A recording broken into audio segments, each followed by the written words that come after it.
మనం ఈరోజు మత్స్య పురాణంలో చెప్పుకున్నటువంటి గంగావతారణ సాక్షాత్ స్వర్గంలోకంలో ఉండే ఆ ఆకాశ గంగ భూమి మీదకి వచ్చిన వృత్తాంతాన్ని వివరంగా చెప్పుకోవడం జరుగుతుంది. వృత్తాంతం పెద్దది కాబట్టి ఓ 2-3 వీడియోలు నడవచ్చు. మొదటగా ఈ యొక్క గంగావతారణ, గంగాదేవి భూమి మీదకి వచ్చిన ఆ శుభ వృత్తాంతాన్ని తలుచుకుంటూ ఆ గంగాదేవికి మంత్రమేనేట గంగేచ యమునేచ గోదావరి నర్మదా సింధు కావేరి జలేసిన్ సన్నిధం కురు అని ఒక్కసారి 3 సార్లు ఈ మంత్రాన్ని మనసులో పఠించుకొని మన వీడియోను ప్రారంభిద్దాం. నేను మీ వాడపల్లి సత్యనారాయణని. మీ అందరికీ తెలుసు, మన ధర్మం అనే ఛానల్లో హిందూ ధర్మం గురించి మాత్రమే కానీ ఇంకేమీ మాట్లాడుకోవడం జరగదు. మన ధర్మంలో ఉండే మన సనాతన ధర్మం యొక్క గొప్పతనం, పురాణాలు, భారత భాగవతాలు, రామాయణ ఇత్యాది ఉపనిషత్తులు మొదలైనవన్నీ కూడా ముందు వీడియోల్లో చెప్పుకోవడం జరుగుతుంది. మనం మత్స్య పురాణం గురించి చెప్పుకుంటూ సూర్యమండలంలో సూర్యుడి యొక్క వంశంలోని ఇక్ష్వాకుడు మొదటివాడు. ఆ ఇక్ష్వాకుడు పేరు మీదే ఇక్ష్వాక వంశం వచ్చింది. అందులోని సూర్యవంశ మహారాజులు మహాచక్రవర్తులైన శ్రీరాముడు, హరిశ్చంద్రుడు, భగీరథుడు, శిభి వీరందరూ కూడా వారి చరిత్రలలో ఉంటాయి మత్స్యపురాణంలో. మనం గంగావతారణంలో ముందుగా ఈ కథను మొదలుపెట్టుకుంటూ మరొక్కసారి ఆ మహావిష్ణువునికి మనస్ఫూర్తిగా నమస్కారం చేద్దాం. ఎందుకంటే పరిపాలకుడు స్వామి, మన పరిపాలించేవాడు. కలియుగ ప్రత్యక్షిత వెంకటేశ్వర స్వామి ఆ మహావిష్ణువు యొక్క అవతారం. ఒక్కసారి ఆ స్వామివారి నామస్మరణ చేసుకుందాం. ఓం నమో వెంకటేశాయ నమః. సూర్యవంశంలో కల్లా ప్రసిద్ధులైనటువంటి ఇక్ష్వాకుడు తన పరాక్రమంతో ధర్మంగా న్యాయంగా తన రాజ్యాన్ని పరిపాలిస్తూ ఉండేవాడు. ఆయనకిద్దరు భార్యలు, ఒక భార్య సుమతి, ఒక భార్య కేసిని. వారితో పాటు మహర్షుల వద్దకు వెళ్ళాడు సంతానాన్ని కోసం. భార్యలిద్దరినీ తీసుకొని సంతానం అనేది వంశం అభివృద్ధి చెందడానికి, సంతానం లేకపోతే ఆ దంపతులకి ఇబ్బందికరమైన పరిస్థితులు కాబట్టి సంతానం కోసం మహర్షుల వద్దకు వెళ్ళి ప్రార్థించగా ఆ మహర్షులు వీళ్ళకి 2 వరాలు ఇచ్చారు.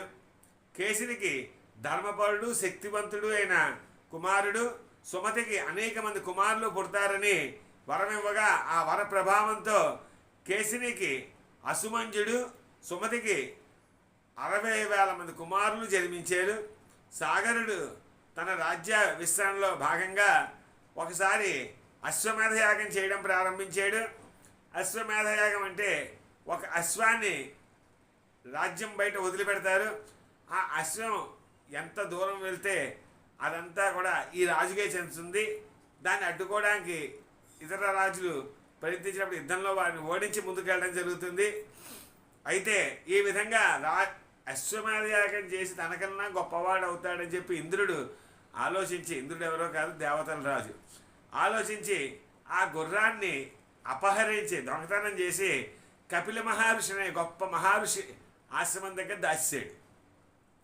అప్పుడు ఈ గుర్రం కనిపించకపోవడంతో ఈ 60,000 మంది సగరపుత్రులు అలా వెతుకుతూ పాతాళంలో ఉన్న కపిల మహర్షి ఆశ్రమానికి వెళ్ళి ఆ ఆశ్రమంలో తమ గుర్రం ఉండడం చూసి కోపంతో ఈ మహర్షి మన గుర్రాన్ని ఎందుకు దొంగలించాడు, మన యజ్ఞాన్ని ఎందుకు అడ్డుకుంటున్నాడు అని ఆలోచించి మహర్షిపై దాడి చేయడానికి ప్రయత్నించగా కపిల మహర్షి తన ధ్యానం నుండి బయటకు వచ్చి కళ్ళు తెరిచి చూడగానే ఈ 60,000 మంది సగరపుత్రులు కూడా భస్మం అయిపోయారు.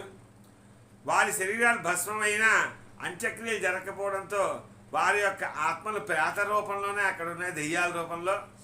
అప్పుడు సాగరుడు ఈ వార్త విని చాలా బాధపడి తన మనుమనుడైనటువంటి అసుమంజుడి కుమారుడైన హనుమన్ని అక్కడ పంపించాడు. అసుమంజుడు వినయంతో కపిల మహర్షి వద్దకు వెళ్ళి ప్రార్థించి, స్వామి వీరి యొక్క మా పెద్దనాన్నల యొక్క ఆత్మశాంతి ఏ విధంగా కలుగుతుందని కపిల మహర్షి ప్రార్థించగానే అప్పుడు కపిల మహర్షి అన్నాడు, దైవలోకంలో ఉన్న గంగాదేవి వీరి భస్మరాశుల నుంచి ప్రవహించినప్పుడు వీరి యొక్క ఆత్మలు సద్గతి పొందుతాయి అనగానే అప్పుడు భగీరథుడు కొంతకాలం తర్వాత తపస్సు చేసి, భగీరథుడు పుట్టిన తర్వాత అన్యుమంతుడి కొడుకు దిలీపుడు కుమారుడు భగీరథుడు తమ ముత్తాతల యొక్క స్వర్గప్రాప్తికి ఆత్మ విమోచనానికి ప్రయత్నంగా గొప్ప తపస్సు చేసి ముందుగా బ్రహ్మదేవుడిని ప్రతిష్ఠం చేసుకొని తన కోరికని చెప్తే బ్రహ్మదేవుడు అన్నాడు, నాయనా నువ్వు గంగాదేవిని ప్రార్థించు, ఆవిడ వల్లే ఈ కార్యం నెరవేరుతుందంటే వెంటనే గంగాదేవి గురించి ఘోరమైన తపస్సు చేశాడు. గంగాదేవి ప్రత్యక్షమైంది.